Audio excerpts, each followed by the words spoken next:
அன்பு தமிழ் நெஞ்சங்களுக்கு வணக்கம். நான் உங்கள் மீனாட்சி சுந்தரம்.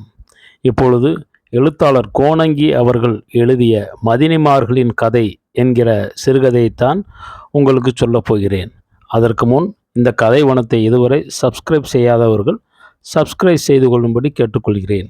கதை பற்றிய உங்களுடைய கருத்துக்களை கீழே கமெண்டில் குறிப்பிடும்படி அன்போடு கேட்டுக்கொள்கிறேன். இப்பொழுது சிறுகதைக்குள் செல்லலாம். மதினிமார்களின் கதை. உடனே அடையாளம் கண்டு விட்டான். சந்தேகமே இல்லாமல் இவன் கேட்ட அதே குரல், அதே சிரிப்பு. வியாபாரம் ஆனாலும் ஆகாவிட்டாலும் சலிப்பில்லாத அதே பேச்சு. ஆவுடை தங்க மதனியா? சாத்தூர் ரயில் அடியில் வெள்ளரிக்காய் விற்கிறவனை சேர்த்து கொண்டு ஓடி வந்தவள் என்று கேள்விப்பட்டிருந்த நம்மூர் மதினியா இப்படி மாறிப்போனால்? என்ன வந்தது இவளுக்கு? இத்து நரம்பாகி போனாலே இப்படி. இவளை காணவும் தான் பழசெல்லாம் அலைபாய்ந்து வருகிறது. பிரிந்து போனவர்களெல்லாம் என்ன ஆனார்கள்? அவர்களெல்லாம் எங்கே போய்விட்டார்கள்? பிரியத்துக்குரியவர்களையெல்லாம் திரும்பவும் ஞாபகப்படுத்தி கொள்ள வேண்டியதாக இருக்கிறது. எங்கே அவர்களை? அவன் வந்த ரயில் இன்னும் புகைவிட்டபடி புறப்பட தயாராய் ஜன்னலோரம் போய் நின்று பூ கொடுக்கிற நஞ்சு நறுங்கி போன ஆவடை தங்க மதினியை பார்த்தான். கூட நிறைய பூப்பந்துகளோடு வந்திருந்தாள். பூ வாடாமல் இருக்க ஈரத் துணியால் சுற்றிருந்தாள். அதை நம்மூரிலிருந்து கொண்டு வந்த சிரிப்பு இன்னும் மாறாமல் இருந்தது அவளிடம். ஒவ்வொரு தாய்மாரிடம் முலம் போட்டு அளந்து கொடுக்கிறாள். கழுத்தில் தொங்கும் தாலிக்கயிறும் நெற்றியில் வேர்வையோடு கரைந்து வடியும் கலங்கிய நிலாவட்ட பொட்டுமாக அவளை பார்த்தான். தானே அசைகிற ஈர உதட்டில் இன்னும் உயிர் வாடாமல் நின்றது. கண்ணுக்கடியில் விளிம்புகளில் தோல் கருத்து இத்தனை காலம் பிரிவை உணர்த்தியது. வருத்தமுற்று ஏங்கி பெருமூச்சு விட்டான். அவளை எப்படியாவது கண்டு பேசிவிட நினைத்தான். அதற்குள் இவனை தள்ளி கொண்டு போன கூட்டத்தோடு வாசல் வரை வந்து திரும்பவும் எதிர்நீச்சல் போட்டு முண்டி தள்ளி உள்ளே வரும் முன் விடைபெற்று செல்லும் ரயிலுக்குள் இருந்தால் பெரிய ஊதலோடு போய்கொண்டிருந்தது ரயில். மூடிக்கிடந்த ஞாபகத்தின் ஒவ்வொரு கதவையும் தட்டி திறந்துவிட்ட ஆவடை தங்க மதினி மீண்டும் கண்ணெதிரில் நின்றாள். அதே உதட்டசையா சிரிப்புடன். பழையதெல்லாம் ஒவ்வொன்றாய் புது ஒளியுடன் கண்ணெதிரே தோன்றியது. ஆச்சரியத்தால் தோள்பட்டைகளை உலுக்கி கொண்டு நடந்தான். பஸ் ஸ்டாண்டுக்குள் நின்றிருந்த தகரடப்பா பஸ்ஸை பார்த்தான். நென்மேனி மேட்டுப்பட்டிக்கு என்று எழுதியிருந்த போர்டை திரும்ப திரும்ப வாசித்து கொண்டு சந்தோஷப்பட்டான். இப்போது சொந்த ஊருக்கே பஸ் போகும். பஸ்ஸில் ஏறிக்கொண்டிருக்கும் எல்லோருக்கும் கையெடுத்து வணக்கம் சொல்லணும் போல இருந்தது. யாராவது ஊர்க்காரர்கள் ஏறியிருக்கிறார்களா என்று கழுத்தை சுற்றி பார்த்து கொண்டான். தெரிந்த முகமே இல்லாமல் எல்லாமே வேத்து முகங்கள். எல்லாரும் இடைவெளியில் இறங்கிவிடக்கூடியவர்களாக இருக்கும். பஸ் புறப்பட்டது. ஒரே சீரான சத்தத்துடன் குலுங்கா நடையுடன் நகர்ந்து கொண்டிருந்தது பஸ். மதிப்பு மிகுந்தவற்றை எல்லாம் நினைவுபடுத்தி கொள்ளும் இசையென சத்தம் வரும். காற்று கூட சொந்தமானதாய் வீசும். சட்டையின் மேல் பட்டன்களை எல்லாம் கலட்டிவிடவும் பனியனில்லாத உடம்புக்குள் புகுந்து அணைத்து கொண்ட காற்றோடு கிசுகிசுத்தான். ஜன்னலுக்கு வெளியில் பஜாரில் யாராவது தட்டுப்படுகிறார்களா என்று முழித்து முழித்து பார்த்து கொண்டே வந்தான். திரும்பவும் ரயில் பாதை வந்தது. வெறுமனே ஆளற்று கிடந்த ஸ்டேஷனில் சிமெண்ட் போட்ட ஆசனங்கள் பரிதாபத்துடன் உட்கார்ந்து கொண்டிருந்தன. ரயில்வே கேட்டை கடந்து வண்டி மேற்காக திரும்பி சாத்தூரின் கடைசி எல்லையில் நின்றது. அங்கொரு வீட்டில் யாரோ செத்து போனதற்காக கூடி ஒப்பாரி வைத்து கொண்டிருந்தார்கள். பஸ்ஸில் வந்த பெண்கள் இங்கிருந்து அழுது கொண்டே படியிறங்கி போகவும் பஸ் அரண்டு போய் நின்றது. செத்த வீட்டு மேளக்காரர்கள் மாறி மாறி தட்டும் இரண்டாங்கு மேளத்துடன் உள்ளடங்கி வரும் துக்கத்தை உணர்ந்தான். முதிர்ந்த வயதுடைய பெரியாள் உரிமையை தேய்க்கிற தேய்ப்பில் வருகிற அமுத்தலான ஊமை குரல் அடி நெஞ்சுக்குள் இறங்கி விம்மியது. அந்த இசைஞர்கள் ஒட்டுமொத்த துக்கத்தின் சாரத்தை பிழிந்து கொண்டிருப்பதாய் உணர்ந்தான்.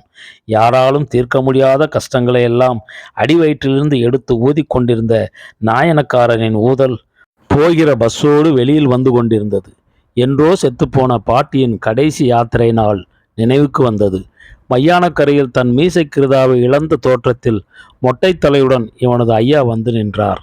இவனை பெத்த அம்மாவை பிரசவத்துடன் வந்த ஜன்னி கொண்டு போய்விட்டதும் 4வதாக பிறந்த பிள்ளை நிலைக்க வேண்டும் என்பதற்காக இவன் மூக்கில் மந்திரித்து போடப்பட்டிருந்த செம்பு கம்பிதான் மூக்கோரத்தில் இருந்து கொண்டு எம்மா எம்மா என்றது.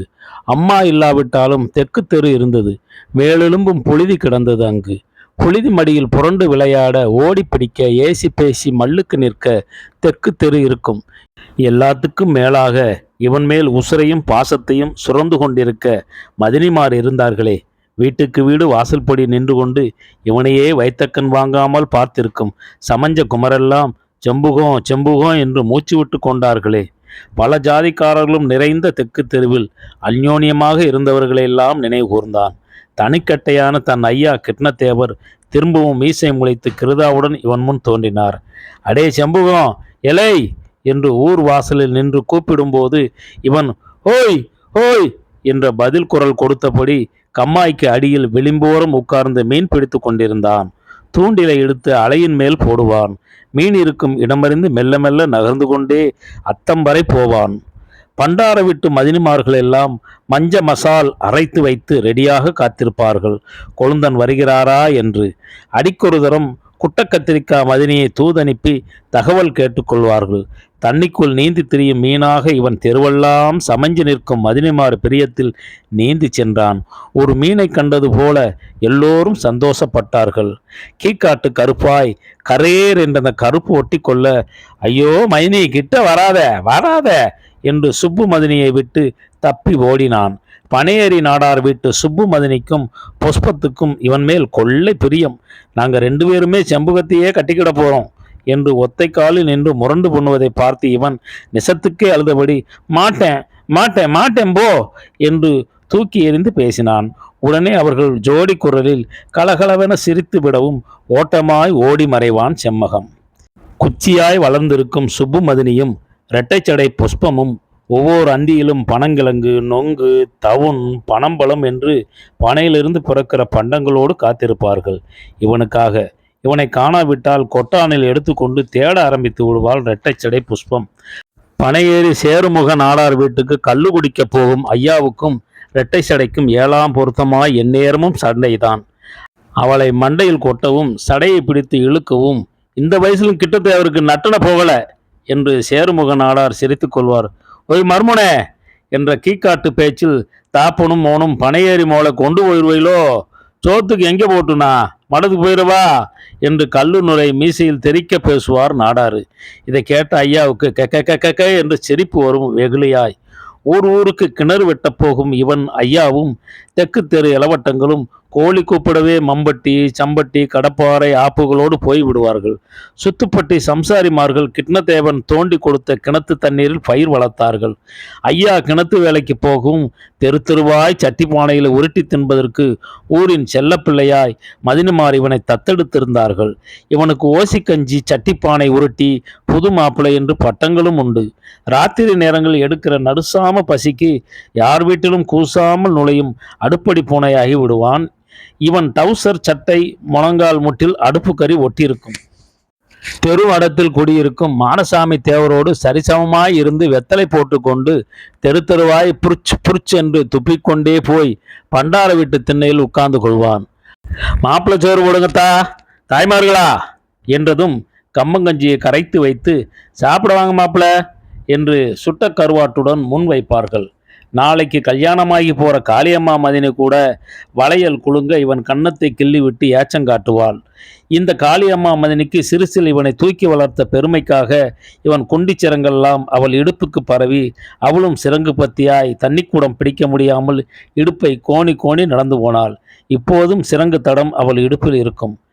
செம்புவா செம்புவா செம்புவ மச்சானுக்கு வாக்கப்பட போறேன் பாரேன் என்று முகத்துக்கு நேராக பளீர் என்ற வெத்தலை காவி பல் சிரிக்க காளியம்மாமதியின் சின்னையா மகள் குட்டக்கத்திரிக்காய் திங்கு திங்கு என்று குதித்து கொண்டே கூத்து காட்டுவாள்.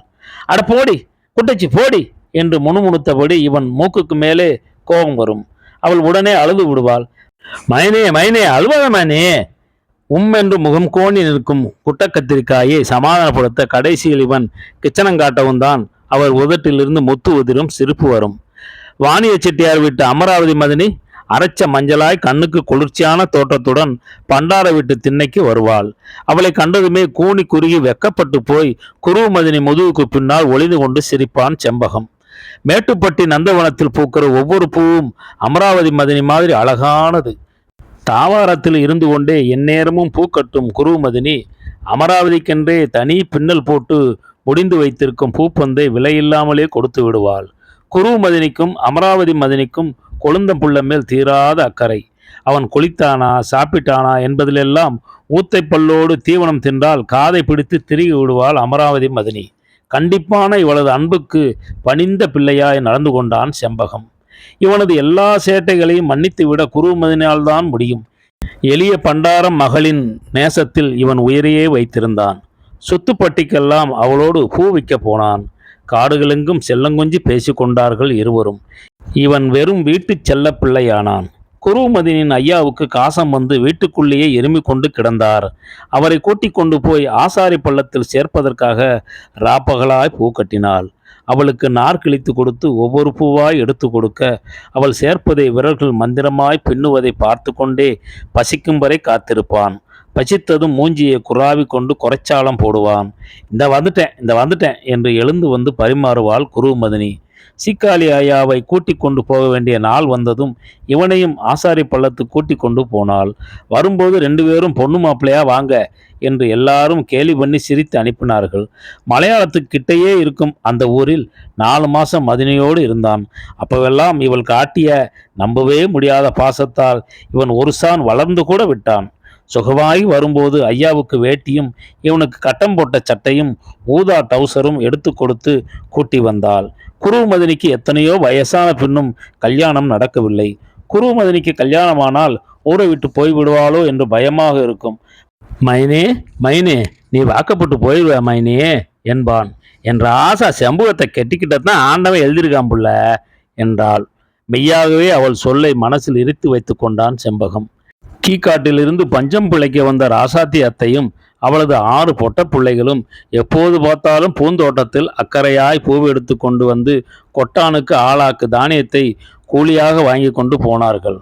ராசாத்தி அத்தைக்கும் நாடார் விட்டு மதினிமார்களுக்கும் குருமதினியோடு பேசுவதற்கு எவ்வளவோ இருந்தது. தங்கள் கீக்காட்டு ஊரை பற்றியும் அங்கு விட்டு வந்த பனைகளை பற்றியும் ஆந்திராவுக்கு கரண்டு வேலைக்கு போய்விட்ட ராசாத்தி அத்தை விட்டு மாமாவை பற்றியும் சொல்ல சொல்ல இவனும் சேர்ந்து கொட்டினான். இவன் ஐயாவுக்கு களையத்தில் கஞ்சி கொண்டு போன மாணிக்க மதினியின் அலுவல் கேட்டு எல்லோரும் ஓடினார்கள். கிணத்து வெட்டில் கல்விழுந்து அரைகுறை உயிரோடு கொண்டு வரப்பட்ட ஐயா அலறியது நினைவில் எழவும் திடுக்கிட வைத்தது இவனை. வெளியில் கிடக்கும் ஆளற்ற வெறும் கிணறுகள் தூர நகர்ந்து கொண்டிருந்தன. ஒவ்வொரு கிணத்து மேட்டிலும் இவன் ஐயா நிற்பதை கண்டான். திரும்பவும் எழுந்து நடமாட முடியாமல் நாட்டு வைத்தியத்துக்கும் பச்சிலைக்கும் ஆறாத இடி இவன் நெஞ்சில் விழ கடைசி நேரத்தில் சாத்தூர் ஆஸ்பத்திரிக்கு கொண்டு போன நாளில் அனாதையாக செத்துப்போனார் ஐயா. பஸ்ஸில் நீண்டிருந்த ஜன்னல் கம்பியில் கன்னத்தை சாய்த்து தேய்த்து கொண்டு கலங்கினான்.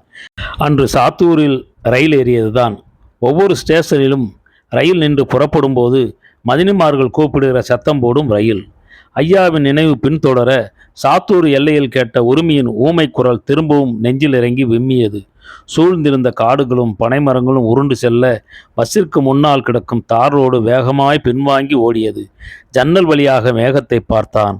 ஒரு சொட்டு மேகங்கூட இல்லாத வானம் நீளமாய் பறந்து கிடந்தது. ரோட்டோர மரங்களில் நம்பர் மாறி மாறி சுற்றியது. ஆத்துப்பாலத்தின் தூண்கள் வெள்ளடிக்கப்பட்டு மாட்டுக்காரர்களால் கரிக்கோடுகளும் சித்திரங்களும் வரையப்பட்டிருந்தன. தண்ணீரில்லாத ஆற்றில் தாகம் எடுத்தவர்கள் ஊத்து தோண்டி கொண்டிருந்தார்கள். பாலம் கடந்து மேட்டில் ஏறியதும் ஊர் தெரிந்துவிட்டது. உள்ளே நெஞ்சு திக்கு திக்கென்று அடித்து கொள்ள ஊரை நெருங்கி கொண்டிருந்தான் செம்பகம். தூரத்தில் தெரியும் காளியம்மங்கோயிலும் பள்ளிக்கூடத்து கோட்டைச் சுவரும் இவனை அழைப்பது போல் இருந்தது. எல்லா மதினிமார்களுக்கும் கண்டதையெல்லாம் வாங்கி கொண்டு போகிறான். மதினிமாரெல்லாம் இருக்கும் தெற்கு தெருவை நெருங்க இருந்தான் செம்பகம். மனசு பறந்து கொண்டிருந்தது. எல்லாரையும் ஒரே சமயத்தில் பார்த்து ஆச்சரியப்பட இருந்தான். சீக்கிரமே ஊர் வந்து விடப் போகிறது. எல்லா மதினிமார்களும் தானே கட்டி கொண்டு வாழ வேண்டும். காளியாத்தா அப்படி வரம் கொடுத்தாயே என்று முன்பு கேட்ட வரத்தை நினைத்து கொண்டு உள்ளுக்குள் சிரித்து கொண்டான். பஸ்ஸிற்கும் சந்தோஷம் வந்து துள்ளி குதித்தது. மனசு விட்டு பாடினான். என்ற ஊமை சங்கீதமாய் முணங்கி கொண்டு வந்தான் செண்பகம். பருத்தி காட்டில் சுளை வெடிக்காமல் நிலம் வெடித்து பாலம்பாலமாய் விரிசலாய் கிடக்கும். வாதலக்கரை சித்தையா தேவனுக்கு வாழ்க்கைப்பட்டு போன மாணிக்க மதினி இருந்தால் காடே வெடித்திருக்காது. இப்படி ஈயத்தை காய்ச்சும் வெயிலும் அடிக்காது. மாணிக்க மதினியோடு எல்லா மதினிமார்களும் பருத்தி காட்டில் மடி பருத்தியுடன் நின்ற கோலமாய் கண்முன் தோன்றும். இருக்கிற ஒரு குறுக்கத்திலும் எத்தனை வகை தானியங்களுக்கு இடம் வைத்திருந்தாள். அவள் மனசே காடாகும்போது தட்டானத்துக்கும் பாசிப்பிதம் பயிருக்கும் 4 கடலை செடிக்கும் 10 செடி எள்ளுக்கும் இடம் இருந்தது. காடே கிடையாக கிடக்க வைத்திருந்தது அவளுக்கு. காட்டு வெள்ளாமையும் அவளோடு போயிற்று. கண்ணெட்டு தூரம் வரை நிலம் வறண்டு ஈரமற்று கிடக்கும் தரிசு நிலங்களில் வேலுக்கருவை தோண்டி கொண்டிருந்தார்கள். மஞ்சள் மூக்குடன் கூடிய விறகு லாரிகளில் அடையாளம் தெரியாதவர்கள் பாரம் ஏற்றி கொண்டிருந்தார்கள். மந்தை தோட்டத்தில் கிணத்தை எட்டி பார்த்து கொண்டு படுத்திருக்கும் கமலை கல்லும் தோட்ட நிலமும் நீண்டகால உறக்கத்திலிருந்து மீளாமல் இன்னும் இறுகி கொண்டிருந்தது. தோட்டத்தை ஒட்டி நின்ற பஸ் இவனை இறக்கிவிட்டு சென்றது. தெற்கு தெரு வாசலில் படம் போட்ட தோல் பையுடன் நின்றான். குப்புற விழுந்து கிடக்கும் தெற்கு மடத்தில் ஒரு கல்தூண் மட்டும் தனியாய் நிற்க அதன் மேல் உட்கார்ந்திருந்த காக்கா இவனை பார்த்து கரைந்து கொண்டு ஊருக்கு மேல் பறந்து சென்றது. தெருவை வெறிக்க பார்த்து கொண்டே நடந்தான். தெருப்புழுதியே மாறிப்போய் குண்டும் குழியுமாய் சீரற்று நீண்டு கிடந்தது தெரு. இவன் பண்டார வீடுகள் இருந்த இடத்துக்கு வந்து நின்றான். இருண்ட பாகமான வீடுகளாய் இற்று உதிர்ந்து கொண்டு வரும் கூரை முகட்டிலிருந்து மனதை வதைத்தெடுக்கும் ஓலம் கேட்டது. மனதை புரட்டி புரட்டி கொண்டு போய் படுகுழியை பார்த்து தள்ளிவிட்டு சிரிக்கிற ஓலமாய் கூரைகளில் சத்தம் வரும். தெருவே மாறிப்போய் குருணை அளவு கூட இவன் பார்த்த தெருவாய் இல்லை. தெருவே காலியாகி விட்டது. தெரு தெருவாக தேடினான். முன்பு கண்ட அடையாளம் ஏதாவது தட்டுப்படுமா என்று பார்த்தான். எவ்வளவோ மூடிவிட்டது. புதிய தராதரங்கள் ஏற்பட்டு இவனை சுற்றி வேடிக்கை பார்க்க வந்த கூட்டத்துக்குள் இவன் இருந்தான். சிறுவர்களும் பெரியவர்களும் இவனை பார்த்து சலசலத்து கொண்டார்கள். என்ன வேணும் என்ற சைகையால் இவனை அந்நியமாக்கினார்கள். இவன் ஒவ்வொன்றாய் சொல்ல சொல்ல எல்லோரும் ஆச்சரியப்பட்டு கொண்டார்கள். இன்னும் கூட்டம் இவனை சுற்றி வட்டமாக நின்றது. வந்தவர்களுக்கு எவ்வளவோ வேலைகள் இருக்கும். கூட்டம் கூடி நேரத்தை வீணாக்காமல் பெண்கள் எல்லாம் தீப்பெட்டி ஓட்ட போய்விட்டார்கள். குழந்தைகள் ஹை என்று இறைச்சல் போட்டுக்கொண்டு தீப்பெட்டி ஆபீஸ் பஸ் வந்து கொண்டு இருப்பதை பார்த்து ஓடிவிட்டார்கள். கேள்வி மேல் கேள்வி கேட்டுக்கொண்டிருந்த பெரியவர்களுக்கு வெட்டி பேச்சே பிடிக்காது. காட்டில் வெட்டி போட்டிருந்த வேலி குருவையை கட்டி தூக்கி வர கயிறு தேட போனார்கள். கொஞ்ச நேரத்தில் ஒரு சுடுகுஞ்சு கூட இல்லாமல் இவன் தனித்து விடப்பட்டான். எல்லாம் தலைக்கு மேல் ஏறி சுமையாய் அழுத்த குறுக்கொழுந்து போய் ரொம்ப காலமாய் ஆட்டுப்படாமல் கிடந்த மதினி வீட்டு ஆட்டுரலில் உட்கார்ந்தான். தலையில் கை வைத்தபடி மூஞ்சியில் வேர்த்து வடிய தரையை வெறிக்க பார்த்தான். மூஞ்சியில் வலியும் அசடை புறங்கையில் துடைத்து கொண்டான். கொழுந்தனாரே, ஐயா, கப்பலை கவுந்துட்டீரா? கன்னத்தில் கை வைக்காதீரும்.